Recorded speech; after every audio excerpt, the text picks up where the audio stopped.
Olá, boa tarde. Hoje é segunda-feira, dia 26 de julho e está começando agora mais uma edição do programa Conecta com um resumo do que acontece de mais importante aqui no Parlamento Catarinense. Eu sou Delana Busa, aqui comigo está a jornalista Gisele Dalpiaz e a gente já começa falando sobre a reforma da Previdência dos servidores públicos estaduais. Até essa quarta-feira, dia 28 de julho, os deputados devem apresentar o relatório preliminar do projeto da reforma da Previdência. Oi, Delana, boa tarde a você, boa tarde a quem nos acompanha pela TVAL e também pelo nosso canal no YouTube, é isso mesmo. Quarta-feira agora, apresentação do relatório preliminar e nesse relatório a gente vai saber se haverá ou não o acatamento das emendas parlamentares que foram propostas à reforma da Previdência, né? Ou seja, são 73 emendas, 73 sugestões de alterações propostas pelos deputados estaduais. Lembrando, né, que essas emendas foram apresentadas até a última quinta-feira, o prazo para apresentação das emendas encerrou na quinta-feira passada, às 18 horas, às 6 horas da tarde. E fazendo um retrospecto, né, muitas dessas emendas pode ter levado em consideração os levantamentos feitos na audiência pública que foi realizada no início da semana, né, na segunda-feira, a audiência que ouviu vários representantes, né, das categorias. Sim, foram mais de 30 entidades que participaram. Mais de 30 entidades Demorou horas, né? Foram apresentadas muitas sugestões de alteração na reforma. E essas sugestões, muitas dessas sugestões basearam, né, as sugestões de emendas apresentadas, então, até esta quinta-feira pelos parlamentares. A gente já falou sobre esse assunto na sexta-feira passada, mas agora a gente tem o detalhamento de quem foram os parlamentares que propuseram alterações à proposta da reforma da Previdência. A gente já começa a mostrar para vocês, somente no PLC, que analisa a reforma da Previdência, nós temos o Laércio Schuster, do PSB, apresentou uma emenda, Maurício Scudilarchi, do PL, 8 emendas, Ricardo Alba, do PSL, 6, Nazareno Martins, do PSB, 1, doutor Vicente Caropreso, do PSDB, 2, Marlene Fengler, do PSD, 4 emendas, do MDB, o Valdir Cobalcini, 6 sugestões, Ivan Nates, do PL, 9 sugestões, a Ada de Luca, do MDB, 1 sugestão, Kennedy Nunes, do PTB, 1 emenda, Fabiano da Luz, do PT, 28, e a Paulinha, sem partido, 2 sugestões de emendas. Todas essas sugestões somente ao projeto de lei complementar. Fora isso, tramita em conjunto com o projeto a proposta de emenda à Constituição. E aí sim, para a PEC, foram apresentadas emendas do deputado Ricardo Alba, que a gente tem aí também para colocar no vídeo, 2 sugestões, e o Fabiano da Luz, que também protocolou 2 sugestões de alterações à proposta de emenda à Constituição que trata da reforma da Previdência dos servidores públicos do Estado. Lembrando, então, que as comissões que analisam a reforma da Previdência aqui no Parlamento Catarinense, CCJ, Finanças, Trabalho, Administração e Serviço Público, os relatores das 3 comissões devem decidir, então, se acatam, estão fazendo o estudo, né, para ver se acatam ou não essas emendas, e esse relatório preliminar será apresentado, então, nesta quarta-feira, a partir das 9 horas da manhã. Lembrando que esses relatores também analisam as respostas de diligências que foram encaminhadas a alguns órgãos públicos, né? Isso é uma prática comum na tramitação de projetos. A diligência é quando os deputados encaminham para órgãos para receber uma manifestação deles, né? Seria basicamente a avaliação se aquilo atende ou não, né? Uma manifestação dos órgãos antes de os deputados tomarem opinião, né? Efetivamente. Então, os deputados também estão analisando as respostas das diligências e isso tudo deve ser apresentado já no relatório preliminar nesta quarta-feira, Delu. E daí esse projeto ele continua sendo analisado pelos deputados? Exatamente. A previsão para a votação do relatório final no dia 3 de agosto e a votação no plenário da Casa, dia 4 de agosto. Então, todas as atenções para essa quarta-feira, mas antes, amanhã, terça-feira, no período da manhã, a gente tem uma reunião da Comissão de Constituição e Justiça e a gente já teve acesso à pauta dessa reunião e muitos projetos vão ser analisados e votados na terça-feira de manhã, daqui a poucas horas, né? Exatamente. Já na terça-feira de manhã, reunião da Comissão de Constituição e Justiça, como já ocorre tradicionalmente, né? E a gente já tem uma previsão de pauta, lembrando que isso pode não se concretizar, né, no dia de amanhã. Pode ser que algum relator não apresente o relatório, né, que estava previamente programado, mas a previsão é de que entre pelo menos 10 projetos, né, na pauta da Comissão de Constituição e Justiça. A gente vai destacar alguns deles, né? Começamos pelo projeto do deputado Jair Mioto, relacionado à inclusão das pessoas com deficiência. A proposta dele obriga o atendimento no pavimento térreo de prédios públicos ou privados de idosos, gestantes, pessoas com deficiência física, dificuldade ou restrição de locomoção, quando não tiver um equipamento para o transporte dessas pessoas que têm dificuldade de locomoção, né? Esse é um dos projetos que estará na pauta da Comissão de Constituição e Justiça. Outro relacionado a direitos da pessoa com deficiência é o projeto da deputada Paulinha, que deve ser relatado pelo deputado José Milton Schaefer, e que cria em Santa Catarina um fundo estadual específico voltado para o atendimento das pessoas com deficiência. Projeto que também pode ser analisado na reunião da Comissão de Constituição e Justiça desta terça-feira. Outro projeto de autoria do deputado Kennedy Nunes assegura aos estudantes e aos professores desconto de 50% na aquisição de livros. Já uma pauta na área da educação. E outro projeto que a gente destaca é o do deputado Nilson Berlanda, e que dispõe sobre a destinação dos recursos financeiros provenientes de multas decorrentes de infrações administrativas relacionadas às medidas de prevenção ao coronavírus, que os recursos da arrecadação dessas multas sejam destinados para a aquisição de insumos e equipamentos hospitalares que serão utilizados no combate à pandemia. Como vocês veem, é uma pauta com temas muito variados, né? Lembrando que na Comissão de Constituição e Justiça, a análise é quanto à constitucionalidade desses projetos, né? Isso, e depois, saindo de lá, eles tramitam por outras comissões até chegar para a votação em plenário. Então, os projetos ainda têm um caminho aqui dentro da Assembleia Legislativa. Exatamente. Isso é na terça-feira de manhã, vai ter transmissão ao vivo pela TV da Assembleia Legislativa, também pelo nosso canal no YouTube, Assembleia SC. E na quarta-feira, à tarde, a gente vai ter um seminário sobre a certificação de responsabilidade social, né, Gisele? Exatamente.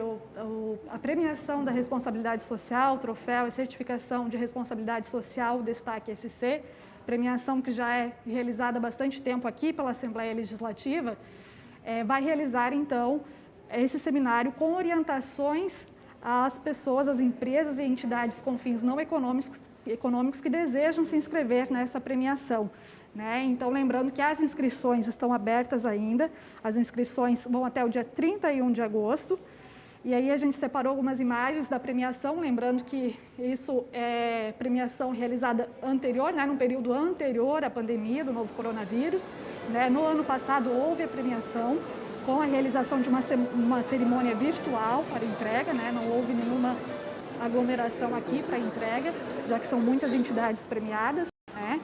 E então agora esse seminário de quarta-feira ele tem o objetivo de instruir essas pessoas, essas empresas e entidades que têm interesse de participar, né, de como que funciona esse processo, né? Tanto o processo de inscrição, com relação ao balanço social, que é um dos itens exigidos, né, para que as empresas possam participar.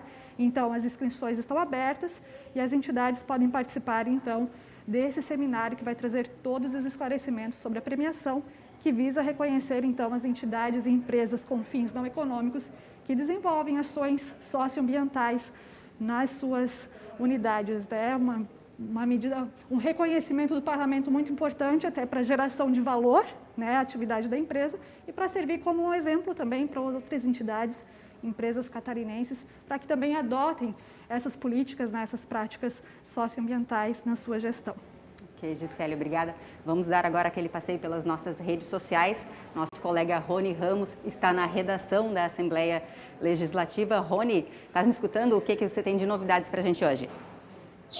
Oi, Delu, estou online aqui ouvindo bem vocês. Só voltando um pouquinho ali na questão da responsabilidade social que a gente estava explicando, a gente tem um post de destaque lá nas redes sociais e também no Instagram da Assembleia, tem uma bolinha lá, um destaque dos stories com arraste, inclusive, para inscrição. Então, se você quiser saber mais detalhes, é só acessar lá o @AssembleiaSC.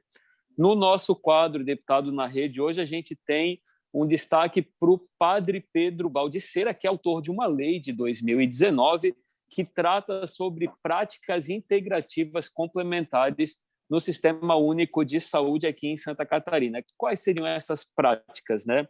Por exemplo, a questão de algumas terapias, né, como arte-terapia, fitoterapia e a medicina tradicional chinesa, que não fazem parte, aí, digamos, da medicina tradicional brasileira, mas sim são terapias importantes que podem ajudar nos tratamentos. Então, se você tiver mais curiosidade sobre isso, acesse lá o @PPedroBaldiceira, que é o nosso deputado aqui, que também é bastante presente nas redes sociais.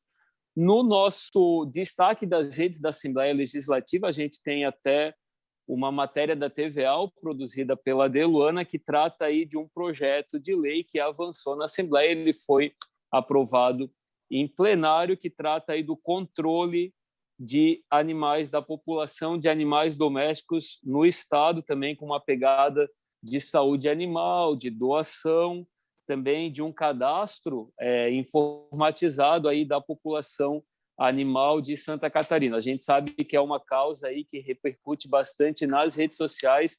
Então, esse projeto de lei é do deputado Fernando Krelin, que é lá de Joinville, né?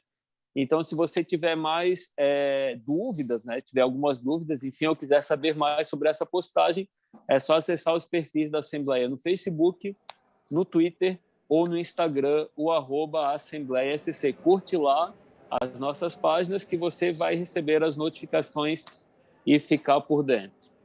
Desejo aí para vocês, meninas, uma boa semana de trabalho aqui na Assembleia Legislativa e até a próxima. Obrigada, Rony. Destacando então esse projeto do deputado Fernando Krelin, que durante a votação foi bastante elogiado também por outros deputados aqui da casa e agora está esperando a sanção do governador. E falando nisso, né, Gisele, vamos falar sobre os projetos que são sancionados pelo governo. Depois de aprovados aqui na Assembleia, eles seguem para a sanção do governo estadual. E a gente teve mais um projeto que acabou de ser sancionado pelo governo e fala do Refis, do Prefis para esse ano, é isso, né? Exatamente. Na sexta-feira passada, a gente destacou projetos de origem parlamentar, foram vários projetos sancionados pelo governador, e hoje a gente destaca um projeto do Executivo, mas que foi aprovado com bastante celeridade, com bastante responsabilidade. Os deputados estaduais reconheceram a importância da iniciativa e aprovaram e encaminharam para a sanção do governador, que fez, então, a sanção na semana passada do Prefis, que é o Programa Catarinense de Recuperação Fiscal de 2021. Ou seja, empresas que tenham dívida com o fisco estadual vão poder, então, refinanciar os débitos fiscais que foram gerados durante a pandemia. A estimativa de redução é de até 90% no valor de multas e juros. Está aí uma oportunidade, então, para as empresas, e a gente vai mostrar informações levantadas pela repórter Ariane Dorigatti. Vamos acompanhar. A lei que cria o Programa Catarinense de Recuperação Fiscal de 2021 foi sancionada pelo governador Carlos Moisés. Serão regularizados débitos dos impostos sobre operações relativas à circulação de mercadorias e sobre prestações de serviços de transporte interestadual e intermunicipal e de comunicação, transmissão causa-mortes e doação de quaisquer bens ou direitos e propriedade de veículos automotores, com descontos sobre multas e juros de até 90%. O Prefis é válido apenas para os impostos em atraso entre março e dezembro de 2020, podendo este prazo ser prorrogado caso haja deliberação favorável do Conselho Nacional de Política Fazendária, o CONFAS. No caso do ICMS, os descontos nos juros e multas variam de 25% a 80%, dependendo da quantidade de parcelas em que a dívida for dividida. Os contribuintes interessados em aderir ao programa poderão se cadastrar até 31 de agosto no site da Secretaria de Estado da Fazenda pelo Sistema de Administração Tributária. Então, você acompanhou aí a reportagem da nossa colega Ariane Dorigatti, falando sobre esse projeto aí que já está em vigor do Prefis, né?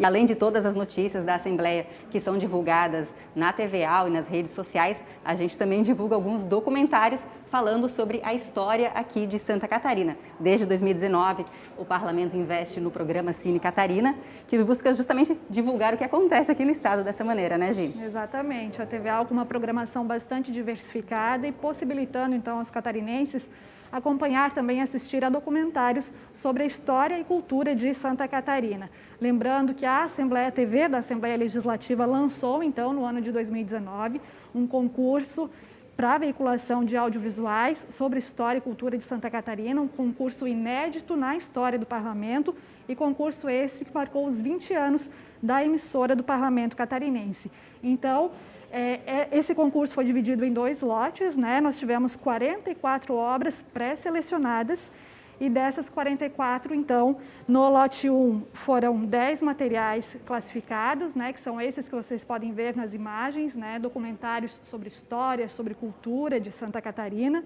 né? E esses materiais ainda estão em exibição na programação da TV da Assembleia Legislativa, ainda podem ser vistos.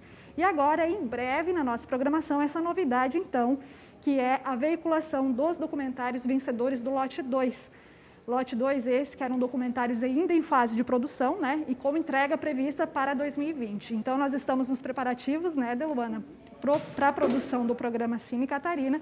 E em breve a gente traz para vocês, então, todos os detalhes, mais filmes, mais história, mais cultura de Santa Catarina à disposição aí de toda a população para poder saber um pouquinho mais sobre esses temas, né, tão importantes aqui para o nosso estado. Inclusive, no futuro a gente vai divulgar exatamente quais vão ser os horários de exibição de cada documentário para você poder acompanhar aqui na TVAL e nas redes sociais do Parlamento. Exatamente. Vamos passar para a agenda da semana, Gi? Exatamente, vamos fechando. Lembrando, então, das atividades programadas para essa semana. Nós começamos já na terça-feira, amanhã, 9 horas, reunião da Comissão de Pesca. Logo em seguida, às 10 horas, reunião da Comissão de Constituição e Justiça. Às 2 horas da tarde, sessão ordinária. Na quarta-feira, então, programada essa reunião conjunta entre comissões de Constituição e Justiça, Finanças e Trabalho, para apresentação do relatório preliminar da reforma da Previdência. Às 10h30, reunião da Comissão de Finanças e às 2 horas, sessão ordinária aqui direto do plenário Osni Regis. E na quinta-feira, tradicionalmente, a nossa sessão ordinária a partir das 9 horas da manhã. Todas essas atividades com transmissão ao vivo pela TV da Assembleia Legislativa e com cobertura de todos os nossos veículos. É só acompanhar. Ok, Gisele, então, muito obrigada. Muito obrigada para todos vocês que nos acompanharam aqui até agora. Uma boa tarde para todos.